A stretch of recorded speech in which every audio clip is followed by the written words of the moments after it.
Buenos días, compañeros y maestros. El día de hoy mi equipo y yo les vamos a exponer sobre la aplicación de software.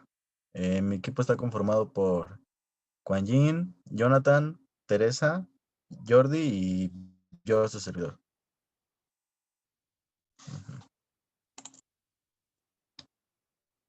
Este, el primer tema que les presentaremos será elementos estructurales. Y bueno, un elemento estructural es cada una de las partes diferenciadas, aunque vinculadas, en las que puede ser dividida una estructura a efecto de su diseño. El diseño, cálculo y comprobación de estos elementos se hace de acuerdo con los postulados de la resistencia de los materiales en el ámbito de la ingeniería mecánica, arquitectura, la ingeniería civil y la ingeniería estructural.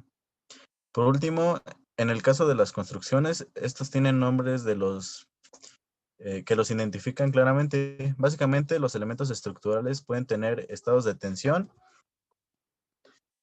o anixiales, biaxiales o triaxiales, según su dimensionalidad y según cada una de las direcciones consideradas. Pueden existir tanto tracciones como compresiones. Y bueno, eh, existen varias clasificaciones de estos elementos. En primera tenemos la dimensionalidad del elemento. Esta es según puedan ser modelizados como elementos unidimensionales. Estos pueden ser pilares, vigas, arcos y entre otros. Y los bidimensionales, que son placas, láminas, membranas o los tridimensionales. Por otro lado, tenemos la forma geométrica o posición. La forma geométrica concreta afecta a los detalles del modelo estructural, usando así la pieza si es recta como una viga o curva como un arco. Y por último, tenemos el estado tensional. Los tipos de esfuerzos predominantes pueden ser tracción, compresión como pilares o flexión como vigas, arcos, placas, láminas o torsión, que son como los ejes de transmisión y entre otros tipos de objetos. Y bueno, a continuación mi compañera con los sujetadores. Yo les voy a hablar sobre los sujetadores. Un sujetador es un dispositivo que sirve para sujetar o unir dos o más miembros. La denominación que se da a los sujetadores roscados dependen de la función para los que fueron hechos y no de cómo se emplean realmente en casos específicos. Si se recuerda este hecho básico, no será difícil distinguir entre un tornillo y un perno. Los sujetadores roscados incluyen pernos, pasantes, tornillos de cabeza, tornillos de máquina, tornillos prisioneros y una variedad de implementos especiales. Si un elemento está diseñado para ser instalado como una tuerca, se denomina perno. Si un elemento está diseñado de tal modo que su función primaria sea quedar instalado dentro de un agujero roscado, recibe el nombre de tornillo. ¿Podrías cambiar de diapositiva, por favor?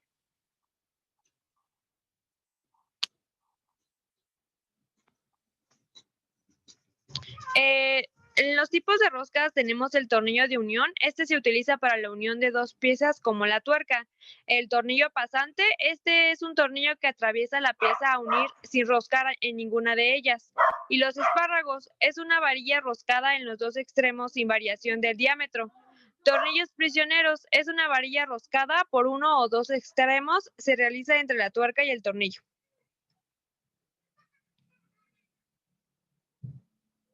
Y es todo de mi parte. Bueno, yo les voy a hablar sobre los elementos mecánicos de transmisión.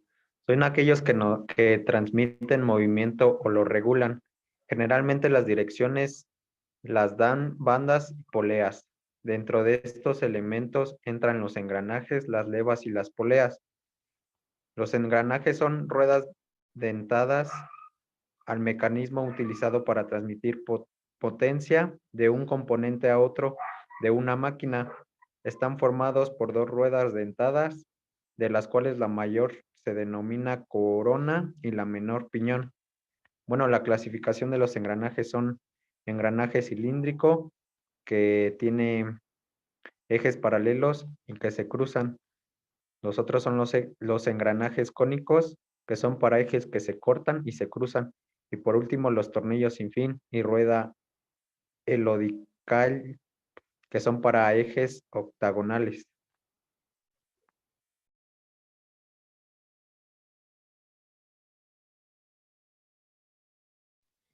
Yo les voy a hablar sobre las levas.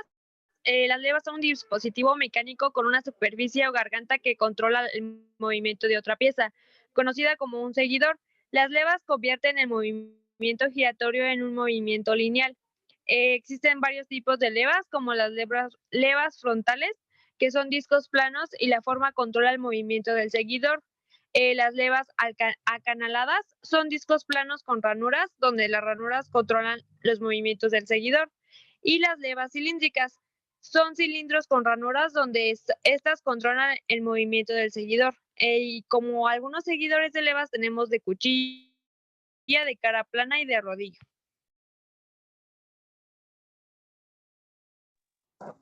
Y bueno, por último, las poleas. Es un dispositivo mecánico de tracción o elevación formado por una rueda, también denominada roldana, montada en un eje con una cuerda que rodea la circunferencia de la rueda. Una polea fija no proporciona ninguna ventaja mecánica, solo cambia la dirección o el sentido de la fuerza aplicada a través de la cuerda. Sin embargo, con un sistema de poleas móviles, también llamado polipasto, sí es posible obtener una ventaja que matemáticamente se define como el cociente entre las fuerzas de salida, o también denominada carga, y la fuerza de entrada, que sería el esfuerzo.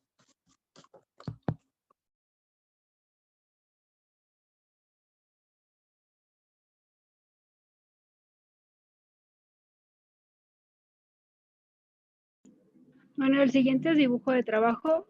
Los dibujos de trabajo representan el conjunto completo de dibujos estandarizados que especifican la manufactura y el montaje de un producto con base en un diseño. La complejidad del diseño determina el número y los tipos de dibujo. Los dibujos de trabajo pueden encontrarse en una o más hojas, además de contener instrucciones por escrito, conocidas como especificaciones. Puedes cambiar, Andy. Los dibujos de trabajo son las heliográficas utilizadas para la manufactura de productos. Por tanto, el conjunto de dibujos debe escribir las piezas de manera completa, tanto visual como dimensionalmente. Debe mostrar las piezas en un montaje, identificar todas las piezas y especificar las piezas estándar. Puedes cambiar. La información gráfica y textual requiere ser lo bastante completa y exactamente para fabricar y montar el producto sin error. En general, el conjunto completo de dibujo de trabajo de un montaje incluye lo siguiente. El primero es un dibujo detallado de cada pieza no estándar. La segunda, un dibujo de montaje o submontaje que muestra todas las piezas piezas estándar y no estándar en un solo dibujo. La tercera, una lista de materiales, LDM y un bloque de título. Y ya por mi parte sería todo. Yo les voy a hablar sobre el modelado de sólidos. El modelado sólido es una rama relativamente reciente del modelado geométrico que hace hincapié en la aplicabilidad general de los modelos. Insiste en crear solamente modelos completos de los sólidos. La técnica de modelado sólido utiliza primitivas tridimensionales y operaciones booleanas, entre ellas para unirlas, cortarlas o insertarlas, y así componer los modelos. Se utiliza obviamente solo para crear modelos tridimensionales y pueden emplear cálculos volumétricos. Pueden representarse como los modelos de superficies, ocultando los artistas que no sean visibles desde un punto de vista determinado. La siguiente, Andrés, por favor.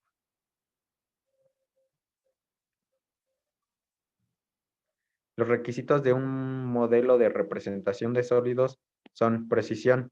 Es la representación real de un objeto sin aproximaciones. El dominio, que es el conjunto de objetos que se pueden representar con el modelo. La ausencia de ambigüedad. No deben existir dudas sobre el objeto representado. La unicidad es un sólido, se codifica de una única forma. Validez, un modelo de representación impide la reproducción de sólidos no válidos. Cierre, operaciones sobre sólidos dan como resultado nuevos sólidos. Compacta, reducir el espacio de almacenamiento mejorándose el rendimiento del sistema.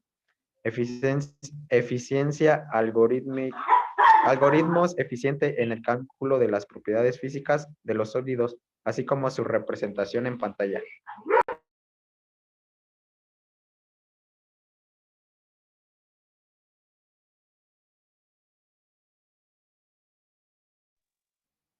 Hola, finalmente yo les voy a hablar de la manipulación de sólidos.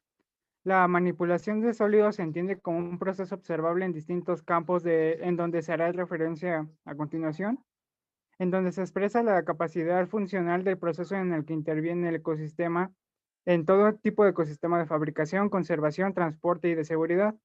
De esta manera tiende a ser una constante de influencia sobre un material a trabajar y posteriormente un producto diseñado. La siguiente, Andrés, por favor.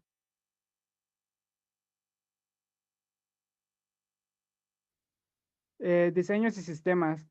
Tras el establecimiento de sistemas de calidad, se puede brindar una asistencia funcional en base a la vida útil de los equipos, dada la vinculación de la ingeniería de procesos FAT, SAT y su proceso de validación, que son regímenes establecidos de acuerdo al fabricante en cuanto a cumplimiento de requisitos sobre el producto a manejar.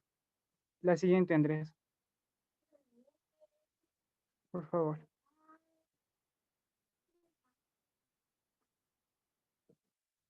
Finalmente, las dos áreas en donde ubicamos los términos generales son el procesos farmacéuticos químicos, que es una primera parte, y las áreas de almacenaje. En la primera, los puntos fundamentales son la transportación funcional, los productos libres de contaminación y el diseño CGMP y controles neumáticos, que son términos que describen nada más que la calidad. Y en la área de almacenaje se guía por una ayuda neumática, tiene un acoplador del sistema inicial, dirige filtros de polvo y válvulas que se adaptan al tamaño y fluidez de la materia inicial ingresada. Sería todo. Muchas gracias por su atención.